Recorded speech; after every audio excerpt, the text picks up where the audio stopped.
uma noite muito abençoada e que Ele, durante todos esses dias, possa estar ministrando ao coração de cada um de nós de uma forma muito carinhosa, porque Ele é Pai. E que bom que o Pai que temos se importa com cada um de nós. Eu estou muito grato por esse grande privilégio de poder servir a Igreja de Jesus. É para isso que nós existimos, para servir a Deus, servir a nossa família e servir a Igreja. E eu me sinto muito, muito abençoado todas as vezes que estou com vocês. E estar aqui junto com o pastor Nemésio, a pastora, e todos vocês é um presente que o Senhor me concede. Eu estou trazendo aí um abraço de todos os irmãos da região do Agreste e todos nós, com muito carinho, estamos orando por vocês. Creio que este segundo semestre do ano será o tempo da maior colheita da história da sua vida. Eu acredito que Deus vai abrir os céus sobre a sua família, sobre a sua história. E muita coisa que o Senhor tem estabelecido para a sua vida vai se concretizar. Diga para alguém do seu lado: eu estou sonhando junto com Deus. Porque Deus tem expectativas enormes ao seu respeito. Eu quero lhe dizer que Ele que sabe de tudo, já está com todas as coisas preparadas. Está apenas preparando o seu coração para que você viva tudo que Ele tem para você viver. Eu queria pedir com carinho, se você puder estar sobre os seus pés agora, ficar de pé comigo, fique, por favor. Antes que a gente leia a palavra, fique de pé comigo. Se você puder, segure as mãos de alguém do seu lado. Segure as mãos. Os professores que eu tive ao longo dessa jornada tão pequena aí de 20 anos, 21 anos, um dia ele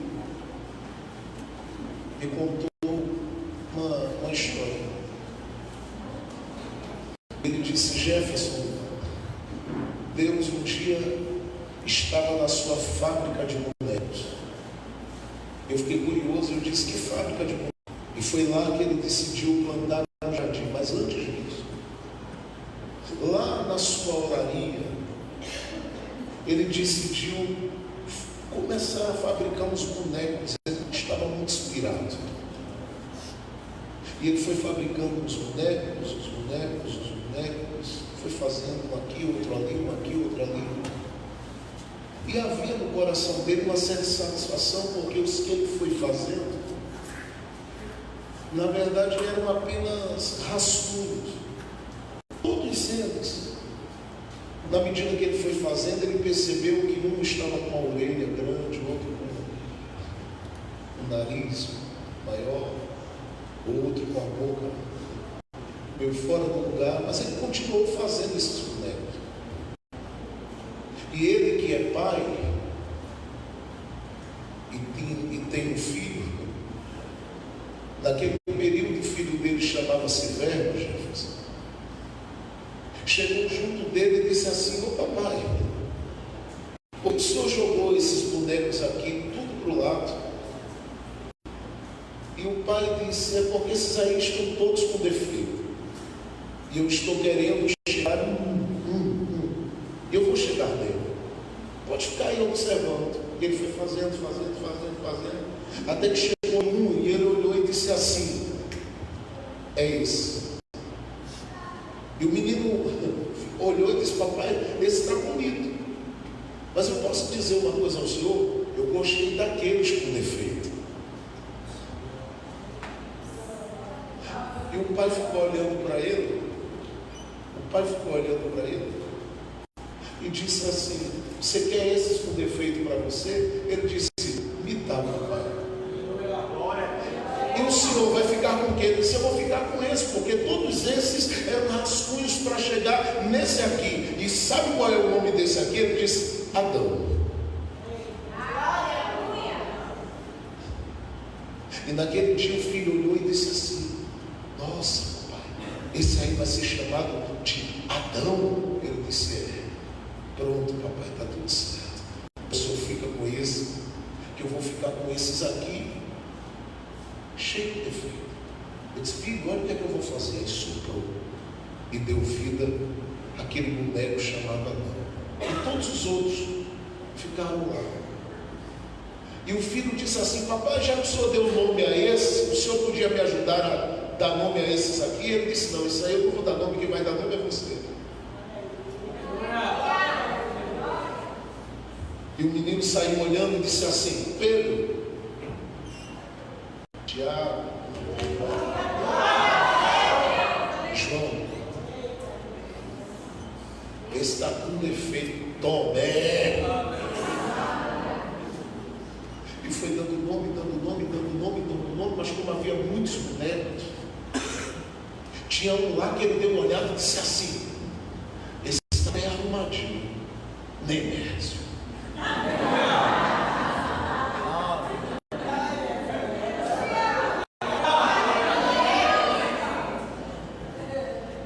Nemésio nem pensava em estar com ele. Ele disse: isso aqui, e esse anda. E foi dando nome. Tinha um lá, um pastor perfeito mesmo. Ele deu uma olhada e disse: Jefferson. Eu sei que tinha outros aqui, porque eu acabei de vê-los sendo aqui apresentados e se abraçando. Só que o pai disse para ele: filho, guarda todos esses aí,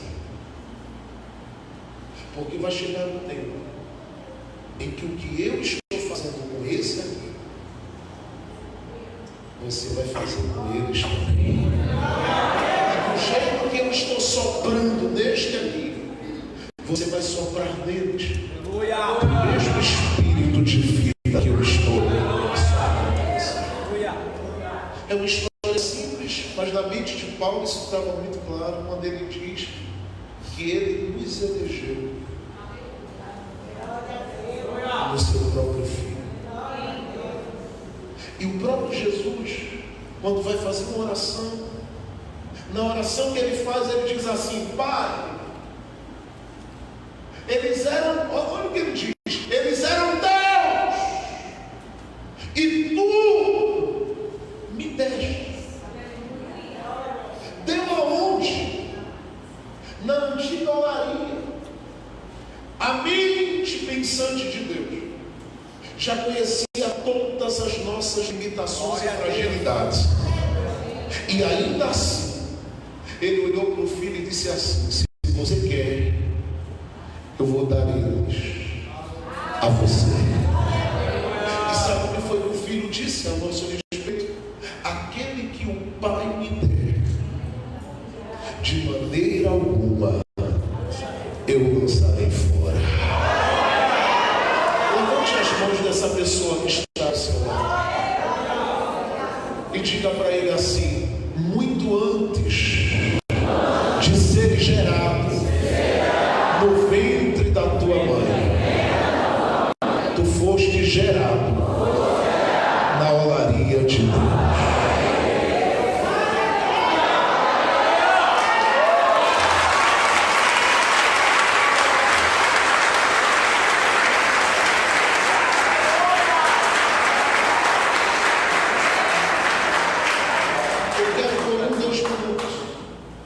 Fazer uma oração por esses bonecos cheios de vida.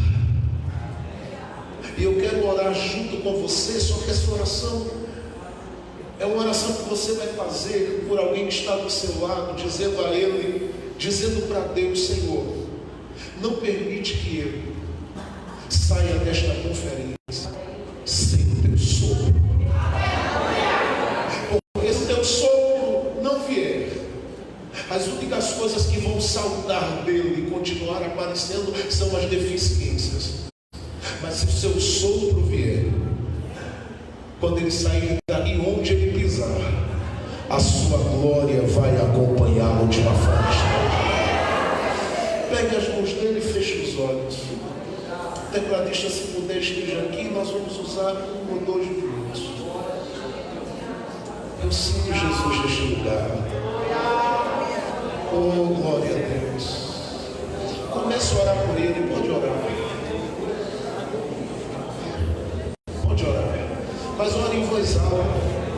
Ore dizendo: Deus, não deixa que ele ou ela saia desta conferência sem sentir aquele sopro prometido lá da olaria da eternidade e da olaria. Oh, tu és.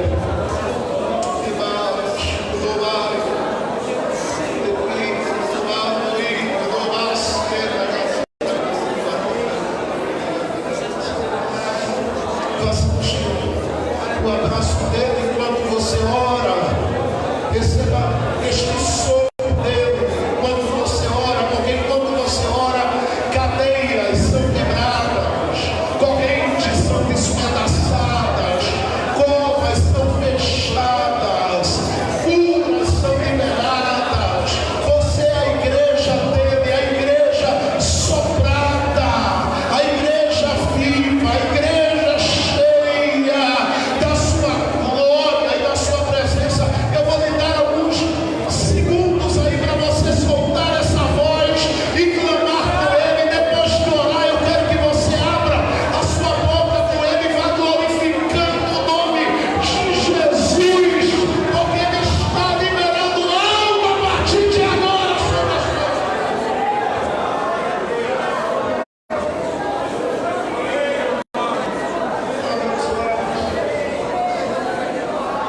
Enquanto ele faz um som, abra os lábios. Isso, abre a boca agora. Você tem aí 1 minuto para glorificar a Jesus junto ao seu irmão, com a sua irmã. Você veio da mesma oraria dele, do mesmo sonho, do mesmo projeto, do mesmo coração, da mesma intenção, do mesmo desejo. Por isso, um só batismo, um só Senhor, um só Espírito de vida e morte. Eu vou esperar você abrir a boca. Se sentir vontade de orar em mistério com ele, ore, fica à vontade.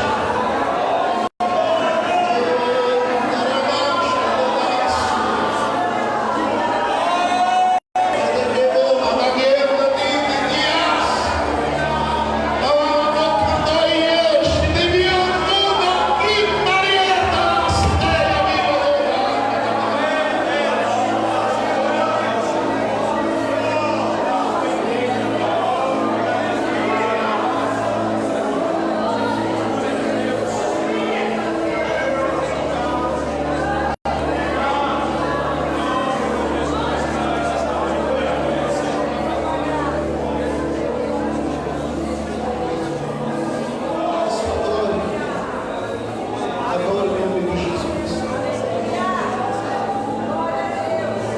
Adore o nome dele.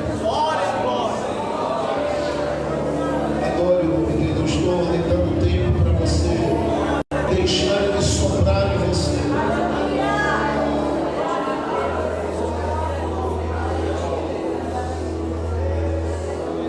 Ele está tocando nos seus ossos, no seu sangue, no seu corpo.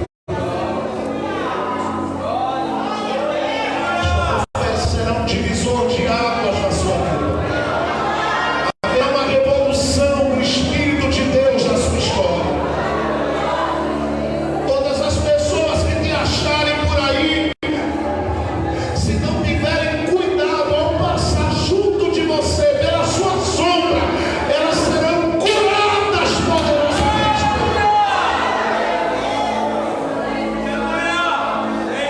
Você pode glorificar o nome dele por 30 segundos sem parar.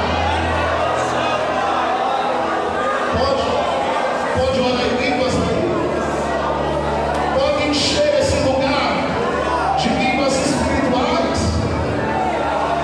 Pode chamar a nuvem de Deus sobre você nesse lugar. Pode atrair a nuvem da glória de Deus sobre você nesse lugar. Cadê você, geração viva?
sobre a igreja de Eliseu.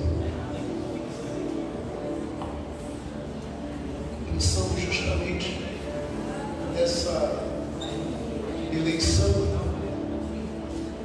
e a partir dessa eleição tentarmos, a partir desse texto, entendermos que tipo de igreja o Deus do céu em Cristo Jesus espera que nós sejamos. Eu não estou falando da igreja que temos sido, eu estou falando da igreja que podemos ser. Segundo o livro dos Reis, capítulo 6, diz assim a partir do verso 1: E disseram os filhos dos profetas a Eliseu: Eis que o lugar em que habitamos diante da tua face nos é estreito demais. Vamos, pois, até ao Jordão e tomemos de lá cada um de nós uma viga, e façamos ali um lugar para habitar. E disse ele: Ide. E disse: Serve-te de ires com os teus servos. E ele disse: Eu irei. E foi com eles. E chegando eles ao Jordão, cortaram madeira. E sucedeu que, derrubando um deles uma viga, o ferro caiu na água. E clamou e disse: Ai, meu Senhor. Ele era emprestado. E disse o homem de Deus: Onde caiu? E mostrando-lhe ele o lugar, cortou um pedaço de madeira e o lançou ali, e fez flutuar o ferro, e disse: Levanta-o. Então ele estendeu a sua mão e o tomou. E ele estendeu a sua mão e o tomou. Diga glória a Deus por essa palavra. Vamos ser assim, por favor. Eu quero não tomar muito tempo. Quero ser breve, deixar a reflexão. Quando for o sinal aí, quando fazer assim, que tudo certo. O trecho, Pai, Filho e Espírito Santo, entendo na hora, comum.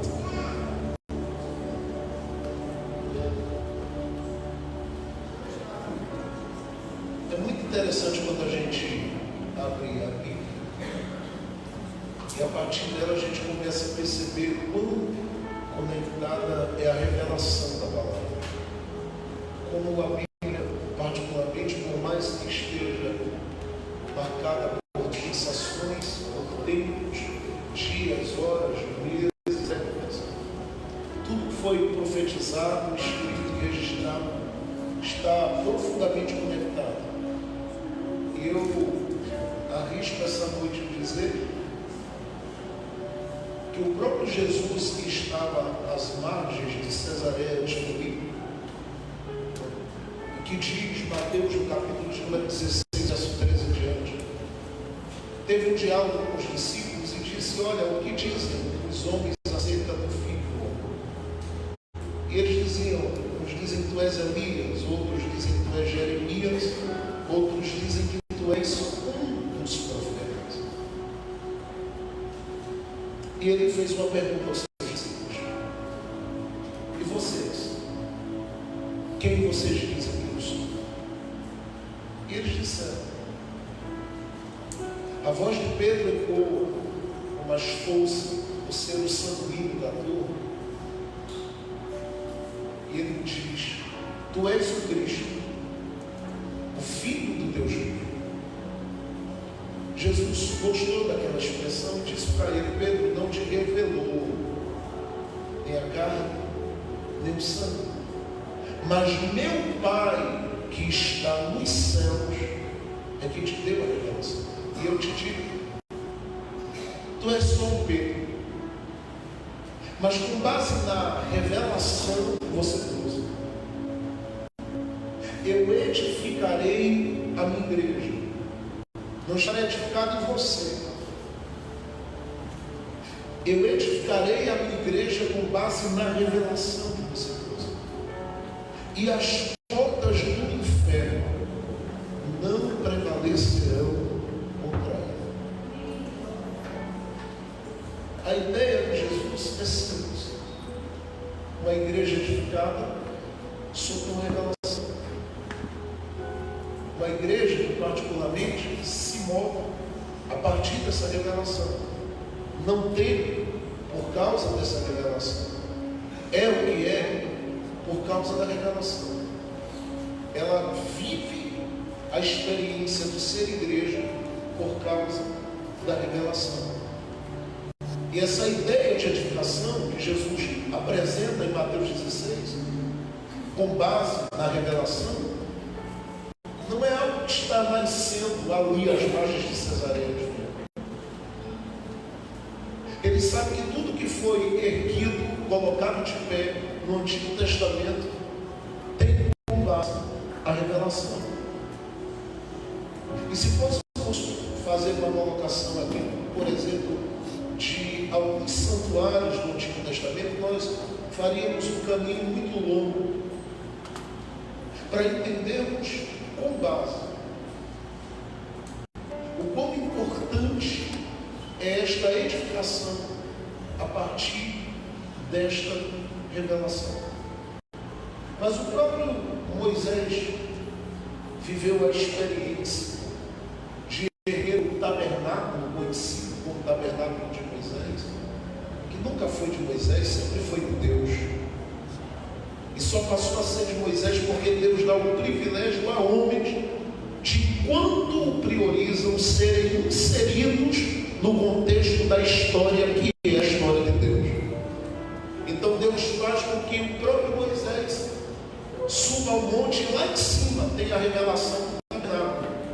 E a Bíblia Sagrada diz claramente que ele, ao descer daquele monte, vai ver o próprio Deus soprando na mente de um homem por nome de Bezaleel para cooperar com ele na construção daquilo que ele tinha visto no monte. Isto porque o próprio Deus entendeu: eu quero que o santuário esteja de pé, mas para que ele esteja de pé, eu o edificarei com base na revelação. O tabernáculo de Davi, que é tão amado por Deus e que é citado lá no livro de Atos dos Apóstolos como o tabernáculo que o próprio Deus decidirá levantá-lo no final dos tempos. Também é um tabernáculo que, por mais simples que fosse, é fruto de uma revelação. O tempo de Salomão eu não diria tanto, porque quando Salomão vai chamar alguém para ajudá-lo na construção, a planta do projeto já está pronta. Mas o que eu quero que você entenda é que não há nenhuma edificação que o próprio Deus tenha estabelecido ligada a essa história de santuário, que não esteja alicerçada, pautada na revelação do próprio Deus nesse lugar. E isto é interessante porque o próprio Deus, na medida que ia trazendo a revelação para cada santuário, e a gente iria pelo de Zorobabel, chegaríamos até Herodes, mesmo aquele templo suntuoso, marcado por num solo marcado por tanta injustiça.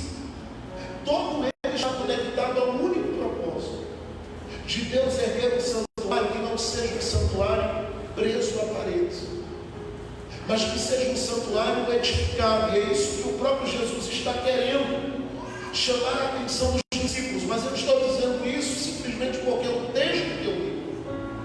É o texto que aparece um homem por nome de Eliseu sendo convidado por aqueles que são os seus discípulos. E Eliseu nada mais é do que aquele que está exercendo o ministério depois de Elias. Elias aparece como uma figura fortíssima, um tipo fortíssimo da pessoa de Deus, que ao sair de cena nessa história de Antigo Testamento, deixou que daria continuidade ao projeto.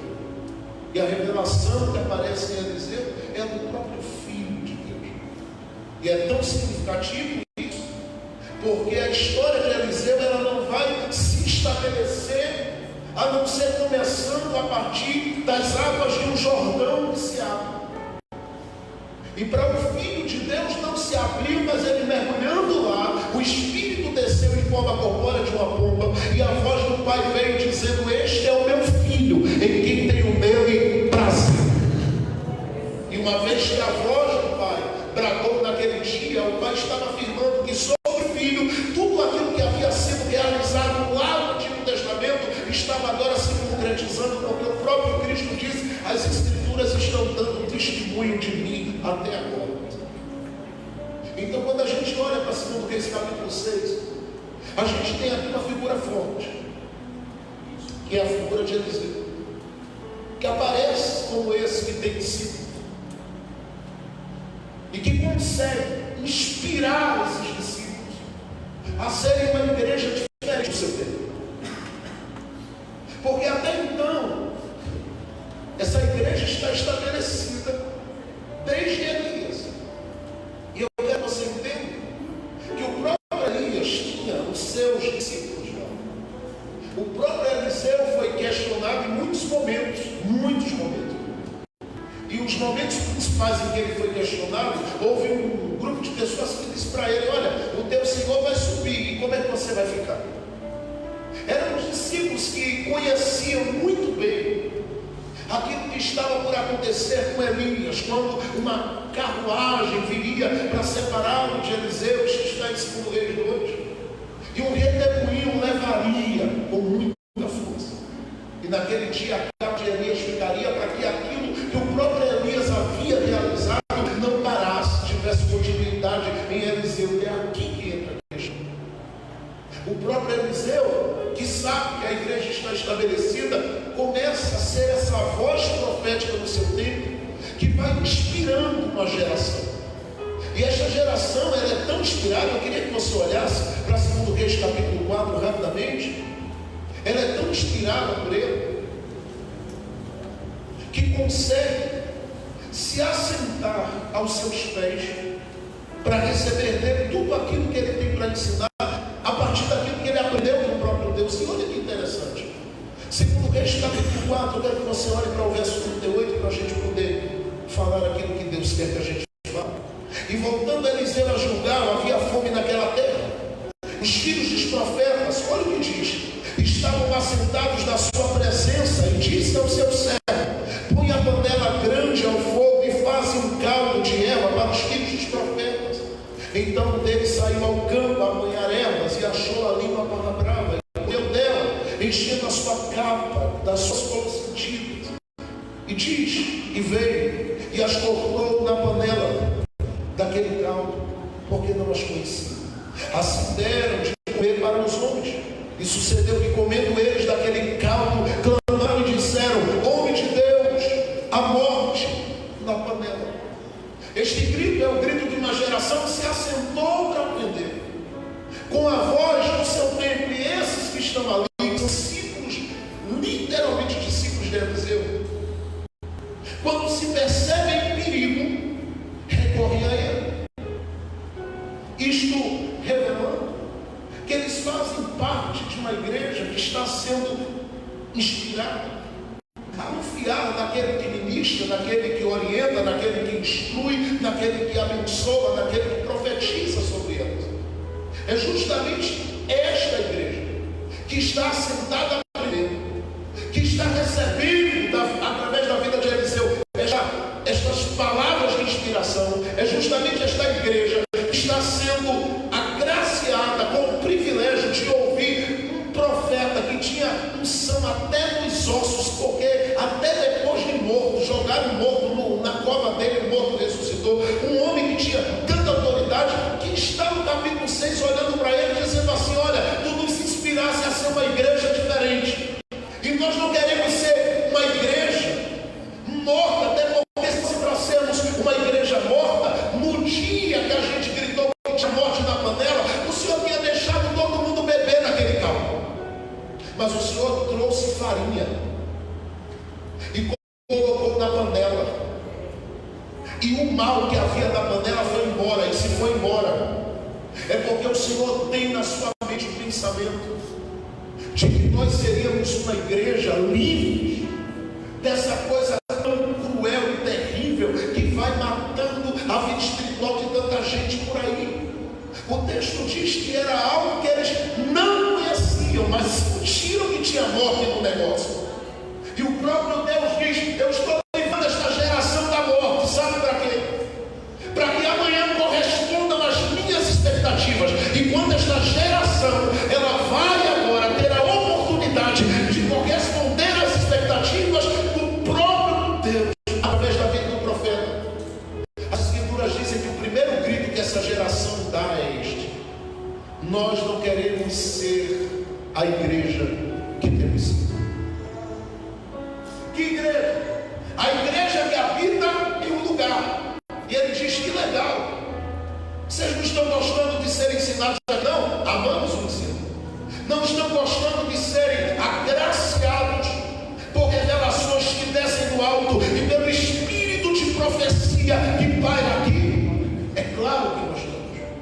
Só que nós estamos percebendo que a cada dia que vamos avançando, o lugar vai ficando pequeno para o tamanho de igreja que Deus nos escolheu para ser. Eu preciso dizer uma coisa, eu vou lhe dar mais uma chance. O lugar está estreito demais.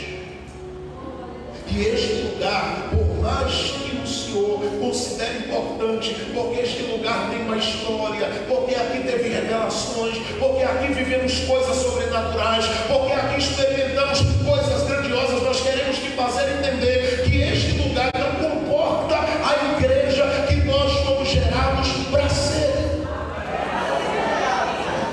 E nós não somos essa igreja que está questionando o estreito do lugar simplesmente porque queremos. Foi o Senhor que nos inspirou, foi o Senhor que ministrou para que a gente fosse livre da morte. Nós queremos te dizer que nós entendemos o que é que o Senhor quer da gente como discípulo e como igreja. E nós estamos a princípio entendendo que se somos uma igreja, nós não podemos ser a igreja que está presa ao lugar estreito, mas que consegue incomodar-se com o ambiente que está estreito. Isso é tão interessante que o próprio Jesus diz a Bíblia em Marcos capítulo de número 1, verso 39, andou por inúmeros ambientes, mas diz a Bíblia que antes do próprio Jesus estar fazendo o que fazia, ele esteve dentro de sinagogas. E as sinagogas, que eram repletas de autoridades religiosas e marcadas por uma santidade aparente, conforme Mateus 23 diz, o próprio Jesus percebeu que era pena demais. Com 12 anos ele esteve lá discutindo Bíblia. 30 anos ele começa o ministério e ali ele percebe que as sinagogas não seriam um palco da sua revelação jamais. Por quê? Porque o nível de revelação que ele tinha para apresentar não cabia dentro daquela sinagoga. Pastor, mas ele não foi lá? Foi. Por exemplo, Lucas capítulo 13, verso 10 diz que ele entrou dentro de uma sinagoga. Entrando lá, viu uma mulher que estava 18 anos encurvada. Ele disse: a revelação que eu tenho não cabe nisso. Porque alguém que congrega 18 anos num espaço e não se endireita,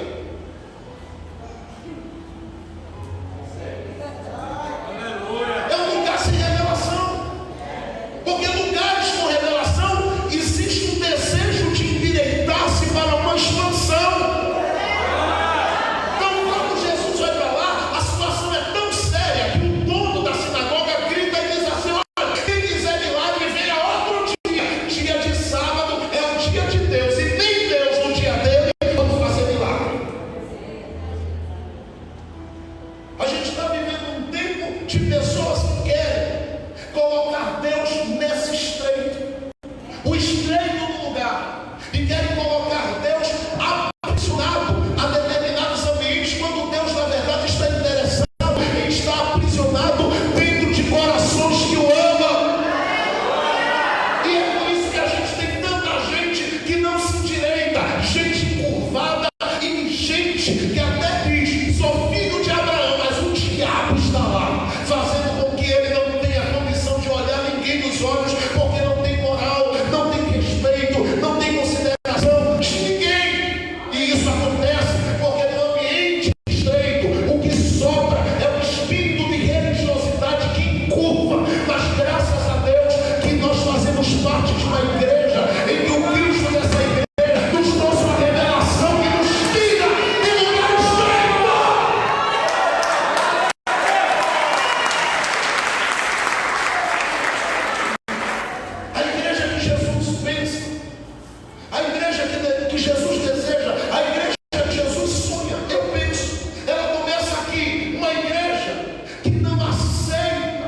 De forma alguma, essa coisa de se conformar com o lugar que está.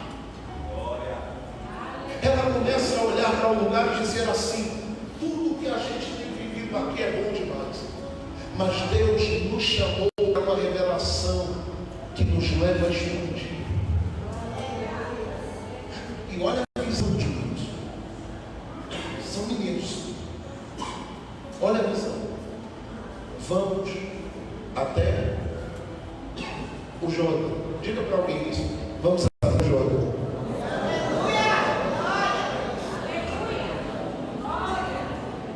Olhe para outra pessoa e diga: a proposta era: vamos até o Jordão. Vai.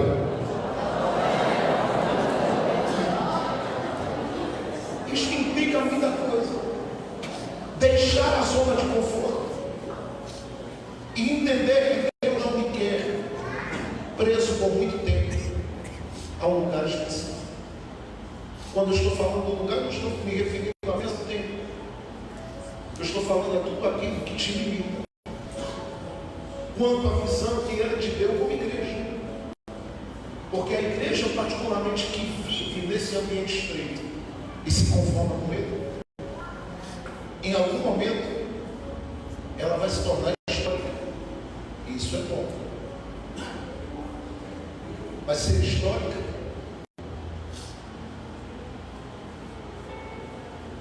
pode fazer dela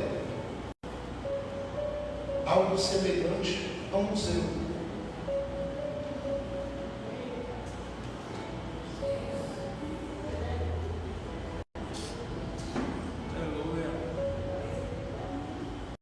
A estrutura está de pé, tudo funciona, mas ela não consegue romper com os limites do lugar estreito. E quando isso acontece, o próprio Deus olha para o coração da gente e Ele fica dizendo: vai ficar aí, vai ficar assim.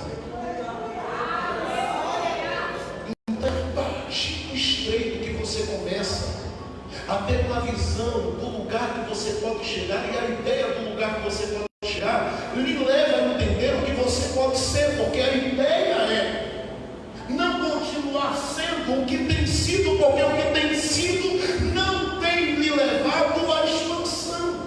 Então eles olham e dizem assim: nós precisamos que o Senhor entenda, o lugar é bom, Deus desce, a gente percebe provisão, Deus cuida, mas a gente está querendo deixar claro aos seus ouvidos que o Senhor nos inspirou a ver as coisas muito mais longe do que o lugar estreito. Então eu quero lhe dizer: vamos até o Jordão, porque tem algo muito maior para nós vivermos na igreja do que isso. Eu estou percebendo tanta gente dizendo assim: pastor, parece que eu estou vivendo um tempo de grande sufoco. Eu digo: é um lugar que está ficando pequeno. Pastor, eu sentindo as coisas ficarem difíceis para mim. É um lugar que está ficando pequeno. Pastor, eu estou percebendo que coisas estão se fechando. É Deus gritando: sai daí, sai daí, sai daí.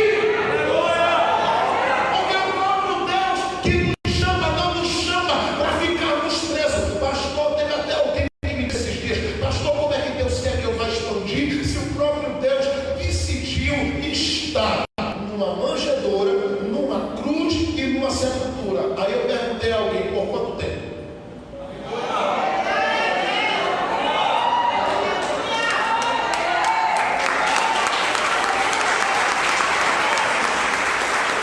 Quanto tempo ele fica na manjedoura? Quantas horas ele passa na cruz? Quantos dias ele fica na sepultura? Me mostre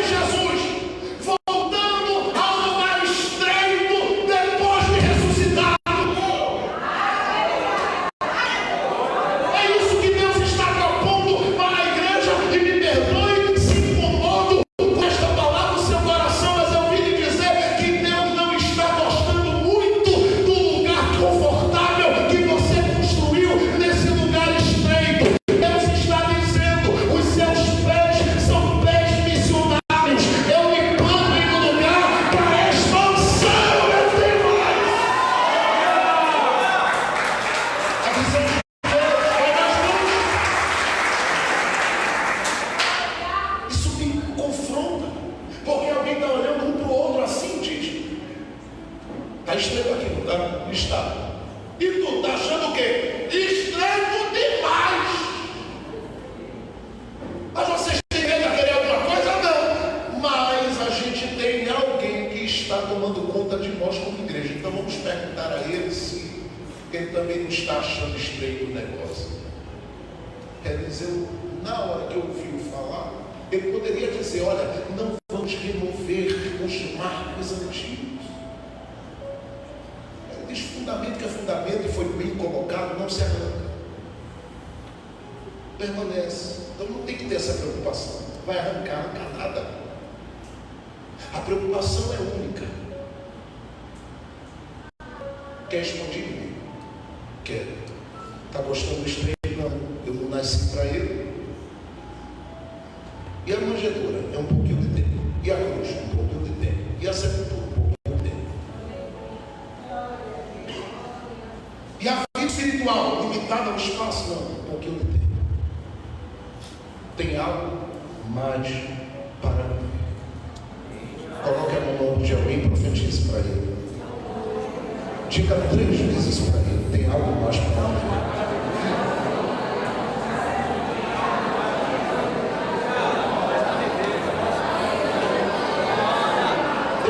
Na mão de outra pessoa, diga: tem algo mais para viver.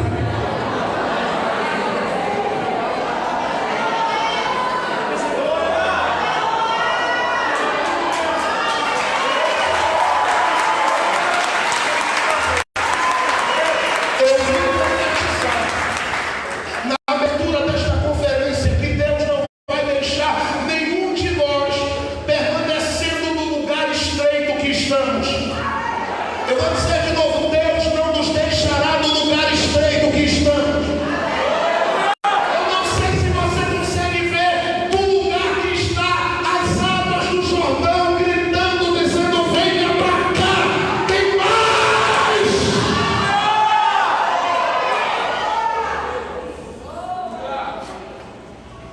Não tem proposta melhor. Eliseu, nós queremos ir lá no Jordão. Quando falaram Jordão, Eliseu lembrou que ele jogou a capa lá no Jordão abriu.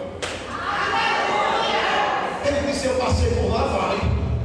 Aí os meninos, quando iam, lembraram que Eliseu já passou por aquele lugar.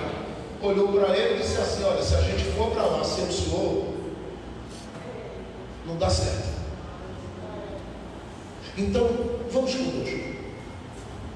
Isso é interessante, porque a igreja que não se conforma com o lugar estreito, ela se recusa a ser uma igreja que faz sem orientação. Escute o que eu vou dizer e repito. A igreja, ela se recusa a fazer, porque a proposta é essa: cada um vai tomar uma vida lá. Eliseu olha e diz: os meninos têm força, os meninos têm visão, os meninos sonham, os meninos anseiam pela expansão, mas eu tenho que dizer uma verdade: eles são sábios. E por que são sábios? Porque com a força eles sabem que não resolvem problemas, mas sim com a espiritualidade de que Deus constituiu sobre eles. Olha o que eles estão gritando. Nós queremos ser uma igreja que se revela nesta geração como uma igreja formada com estreito.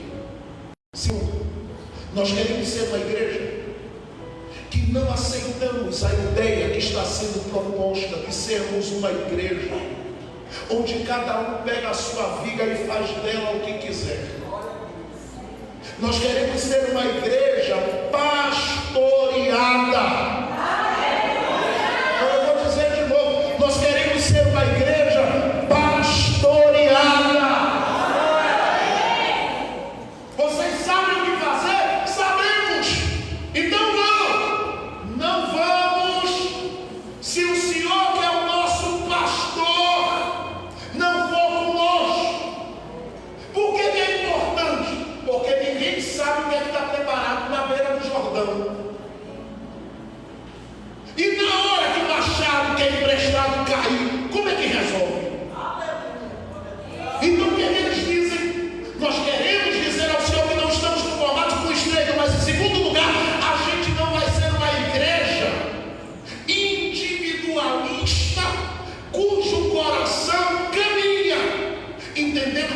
fazer tudo sozinha. Nós queremos a participação de quem sabe mais do que a gente. Eliseu na hora olhou e disse assim: se a minha presença é importante, eu irei com vocês. E ele foi.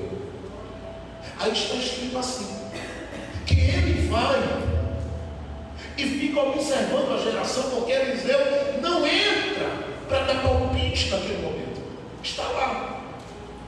É só a presença, olha para mim, é só a presença dele ali que vai fazendo tudo, que vai gerando tudo no coração daquela igreja. Segurança, confiança, desejo de fazer. Eu conheci um pastor um dia que mexeu demais a vida dele comigo. Que alguém, quando me apresentou, disse: este é um dos maiores homens de Deus da história da nossa igreja. Eu disse: que bom, que prazer conhecê-lo. E o abracei. Aí alguém do meu lado disse: não sei porque desse pastor vai fazer assim. Nosso pastor não prega. Nosso pastor não gasta tanto tempo com exposição bíblica e teológica, trazendo inúmeras informações de conhecimento teológico para a gente. Nosso pastor, ô Jefferson, ele não é um psicólogo, não. Ele é um pastor diferente. Aí eu disse: tem lugar melhor para congregar do que em uma igreja, que um pastor, pelas ovelhas, chamado de pastor diferente. Eu olhei e disse: já entendi tudo. Aí eu disse: mas ó, irmão, diferente em quem? Esse pastor, a gente não sabe como é isso. Mas quando ele pisa na porta da igreja, a gente sente uma paz, uma segurança. Pastor, esse homem não precisa falar nada, ele se assenta ali, e ele é assentado. O mundo é algo extraordinário, pastor. Às vezes que ele sobe num altar, ele sobe para dizer: vamos orar juntos, e recebe. Mas pastor, onde esse homem chega, não tem guerra que fique.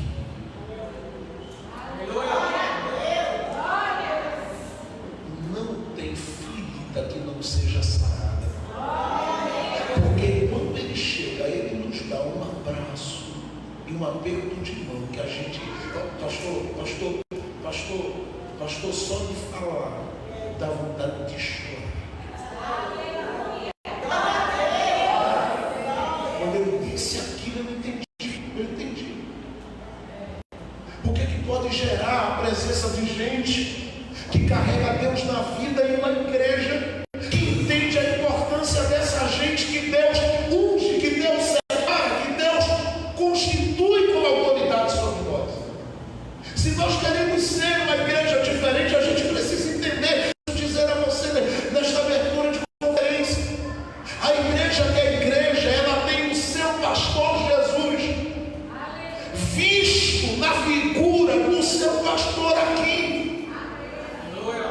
E é por isso que muitas vezes a gente vê tanta gente se arrebentando às margens do Jordão. Por quê, pastor? Porque muitas vezes o coração é o coração de quem diz: eu sei fazer, eu sei realizar, como realizar, de que jeito realizar, mas o coração muitas vezes que vai no ímpeto da motivação momentânea, não sabe os desafios, os problemas, até porque eu aprendi que o mapa não tem nada a ver com o território. A gente lê no mapa uma coisa, mas quando vai passar, não sabe se tem noite, se tem frio, se tem calor. E é por isso que Deus está dizendo: eu vou dando experiência aos meus para ajudar você na realização do meu projeto. Está entendendo o que Deus está falando? Só que escute, quando eles estão lá no Jordão, é muito interessante. Corta uma viga aqui, corta ali, corta ali, corta ali, corta ali. Como é que está aí? Tudo bem, eu estou cortando a viga que me mandaram cortar. Está todo mundo fazendo o que tem que fazer. Você não percebe Eliseu falando, é o pastor silencioso. A obra acontece. E ela acontece Ele sabe. Se Deus chamou para a expansão, o próprio Deus vai fazer o que tem que ser feito. Por isso, a Bíblia diz que quando estavam cortando as madeiras, eles estão empregando muita força daqui. Eu gosto disso porque é uma igreja que está trabalhando por um único projeto, por uma única visão, com o mesmo sentimento, e que no coração está gritando e dizendo: a igreja que nós queremos ser é aquela que todo mundo, olha para mim, está ocupado nela, mas não é falando da vida de ninguém.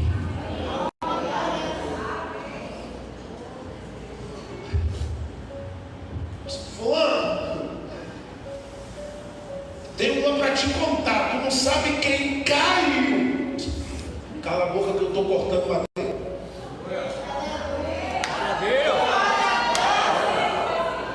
Não, mas eu quero dar uma palavrinha com você. Rapaz, eu não tenho tempo para isso não. Você pensa que cortar madeira é fácil, é um infeliz. Vai fazer seu trabalho que eu vou fazer. E isso é muito interessante, porque essa ideia de cada um cortar uma viga, ela é uma igreja que se revela como uma igreja que não está perdida. Cada um sabe o que foi chamado para fazer e como foi chamado para fazer, sem questionar o que o outro faz e fazendo com excelência. Então não dá tempo para parar, para questionar, para murmurar, não. Cada um vai cortando a sua madeira, e na medida que corta, Deus está dizendo: olha a igreja aí, ela não tira os olhos da obra que eu mandei ela realizar nesta terra. Ele está focado, e o foco da igreja é justamente esse. Nós vamos expandir, nós vamos construir, nós vamos avançar. Ah, mas eu não gostei daquele culto.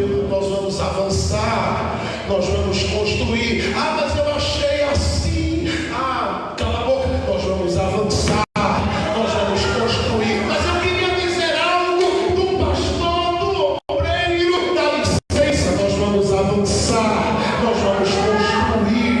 Nós não temos tempo para isso. Escute, se nós deixarmos de nos ocuparmos com as fofocas pelo WhatsApp, se a gente deixar de estar perdendo tempo com os escândalos e coisas que estão acontecendo aí, fazendo disso, na verdade sendo um agente de Satanás para propagar a miséria e a desgraça dos outros, se nós deixarmos de roubarmos o nosso tempo com essas coisas que não edificam, que não constroem, que não nos empurram na direção do reino de Deus, se nós não deixarmos isso, a gente vai se acabar. Agora, se a gente abrir mão disso, sabe de uma coisa? Vai sobrar tempo para orar, vai sobrar tempo para jejuar, vai sobrar tempo para a palavra, vai sobrar tempo para estar na presença de Deus. Tem gente dizendo: eu não tenho tempo, mas passa a madrugada toda naquela coisa. E o próprio Deus, ele olha para a gente e diz assim: a minha expectativa ao seu respeito é: corte a madeira. E você olha e diz assim: mas eu queria gastar tempo com outras coisas. Deus não tem problema com a sua diversão, Deus não tem dificuldade com o seu churrasco, mas Deus está dizendo: este tempo não é tempo de perder tempo, é tempo de cortar madeira, gente. É tempo de trabalhar com dedicação, amor e fazer isto até o final. Não é tempo de baixar a cabeça para Satanás. Pega a tua ferramenta e vai cortar madeira. É tempo da gente trabalhar. Olhe para alguém do seu lado e diga: Deus sonha com uma igreja que trabalha. Fala para ele. Diga: uma igreja ocupada. É a igreja que ele projetou para você ser. Uma igreja que está ocupada. Uma igreja que está ocupada. Uma igreja que está ocupada. Deus está olhando para a gente dizendo: tudo que eu quero do seu coração e da sua alma é que você se envolva com este negócio de cortar madeira. Sabe por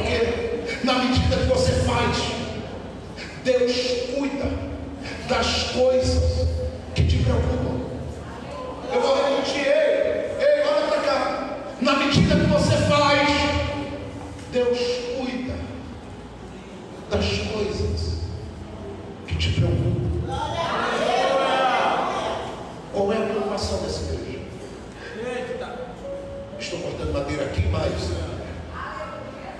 aquele filho, não é? Eu estou cortando madeira aqui, mas aquele marido. Eu estou cortando madeira aqui, mas aquela situação financeira. Enquanto você vai deixando que isso tome a sua mente, você vai dizendo no seu próprio coração quão ansioso você está. E é por isso que vai faltando força no trabalho. Daqui a pouco você vai percebendo que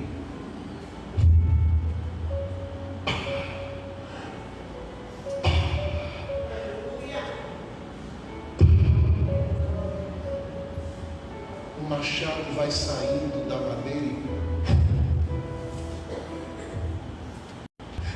quando você vai deixando a sua mente, o seu coração se ocupar com algumas coisas que não sejam cumprir a missão e o propósito de Deus na sua vida, você vai percebendo que você vai perdendo muito da sua ferramenta. E de quando em quando a gente ouve por aí, porque a gente, como gente que vive, eu respiro isso aqui tão pouco tempo, 21 anos, mas eu amo tudo isso. E de quando em quando eu ouço, querido pastor, um grito: ai meu Senhor! E a gente não entende esse ai. E tem horas que a gente, como pastor, vai diz: me dê a cabeça, me dê a cabeça aqui, hoje eu estou cheio, venha. E quando vem, a gente: vou jogar óleo na sua cabeça e vai resolver. E a gente joga e às vezes não resolve. E eu fiquei me perguntando um dia desse, por que tem horas que parece que não resolve? Deus disse assim: meu filho, o cara parou de cortar do jeito que eu mandei ele cortar. Quando você vai se dividindo no seu pensamento entre aquilo que Deus tem com você e as coisas que te preocupam, aquilo que é seu, aquilo que está na sua mão vai sendo tirado. E você fica muitas vezes, mas é com a madeira. Aleluia. Madeira não dá para cortar. Madeira não, gente. Bate. Opa! Eu estou batendo, mas não muda nada. E ele diz assim: você perdeu uma chave. Mas eu até dei uma sapateada daquelas e não resolveu, pai. Você está batendo com a madeira na madeira, meu filho. Você perdeu a ferramenta. Glória a Deus. Aí você fica dizendo: mas por que a situação não altera? É porque enquanto a ferramenta que Deus precisa para que aquela missão seja cumprida através de você não voltar, você vai ficar batendo nas coisas, você vai ficar inclusive gritando além do limite, você vai perder a paz rapidinho, a paciência rapidinho. Daqui a pouco você está trocando murros com pessoas que você não deveria simplesmente nem falar grosso com elas. Você tinha era que orar com elas, mas lamentavelmente, na medida que a ferramenta vai saindo, você vai perdendo até o equilíbrio, e isso vai fazendo com que você se transforme em uma pessoa que até você mesma, quando se olha no espelho, diz: misericórdia.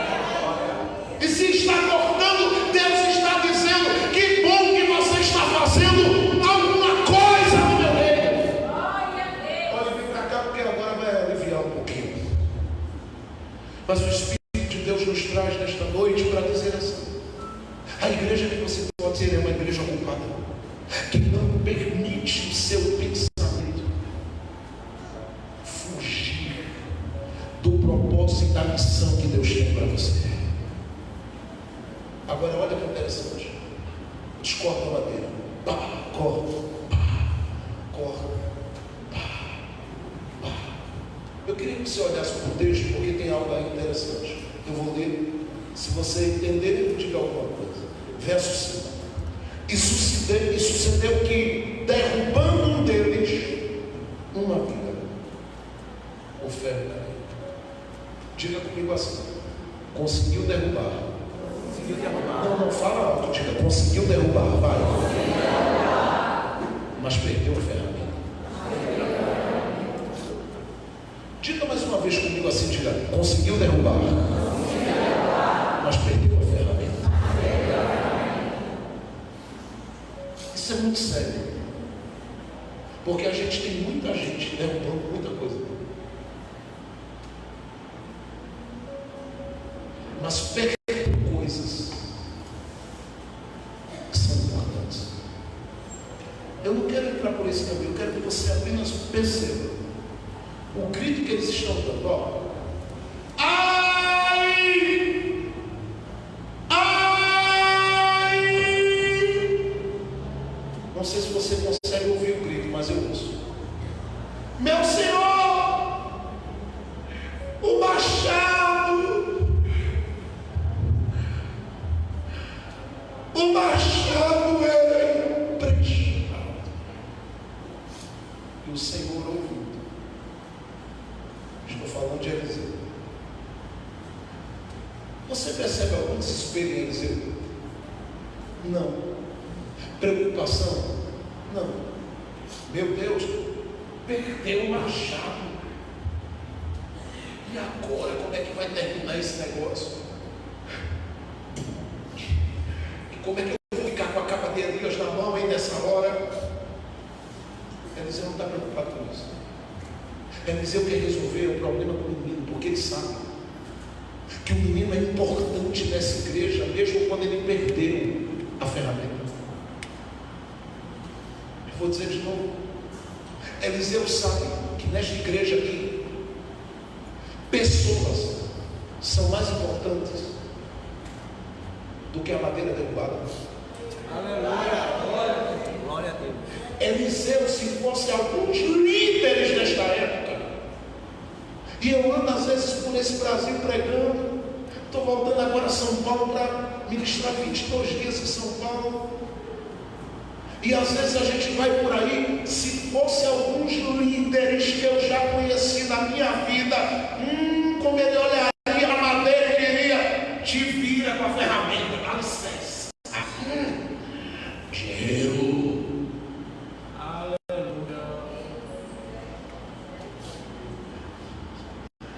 Que foi? Eu perdi!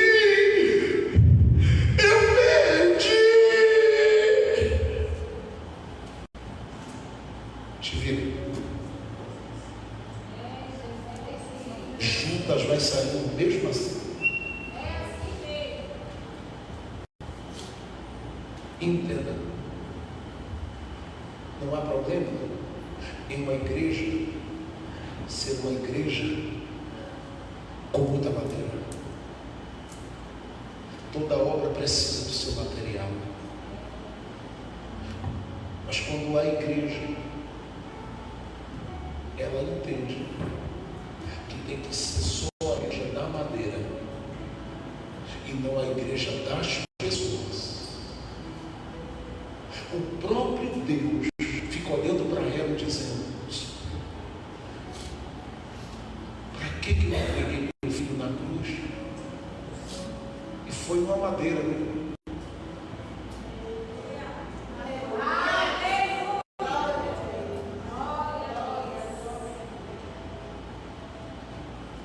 Tem muita gente que precisa resgatar o sentimento por pessoas.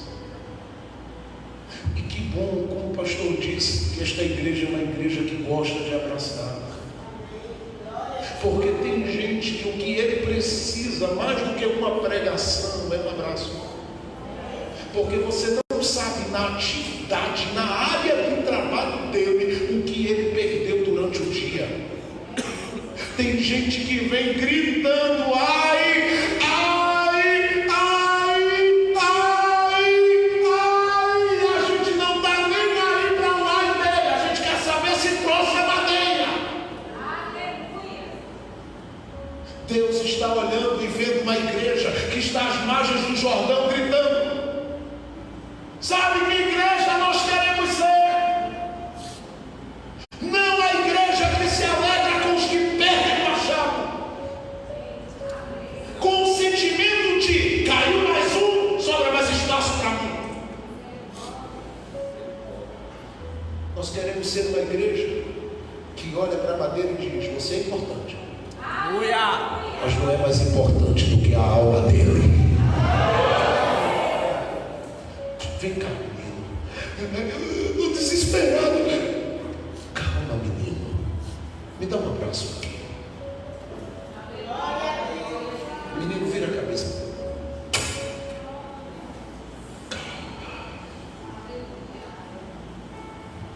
A obra de Deus, menino. E na obra, até quem não quer passa por situações inesperadas. Mas deixa eu te dizer uma coisa: fique em paz. No final sempre dá tudo certo, filho. Fique em paz. Olha que igreja diferente. Percebe a diferença? Tudo pela madeira. Só madeira. Madeira. A madeira.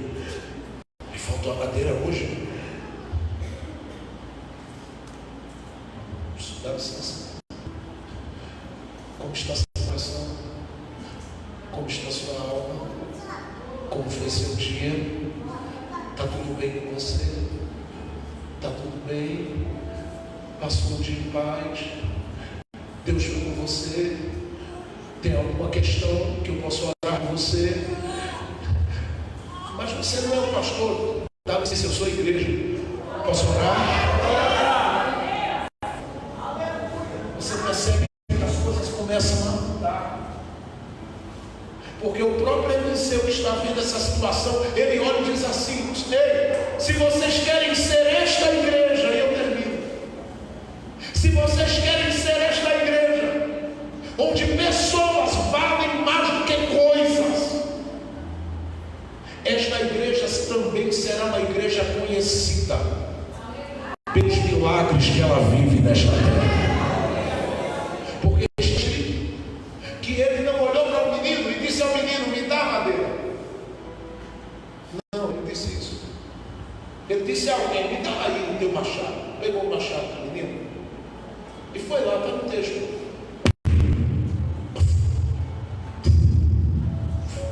Cortou outra madeira.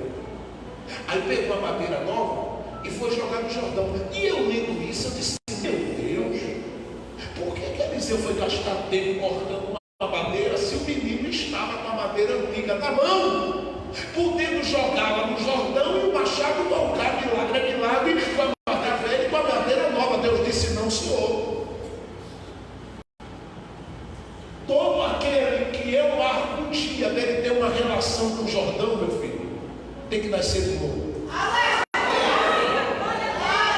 E se esse novo nascimento, veja isso, é uma realidade para ele, ele nunca vai aceitar continuar com a madeira velha, porque com a madeira velha ele perde a ferramenta.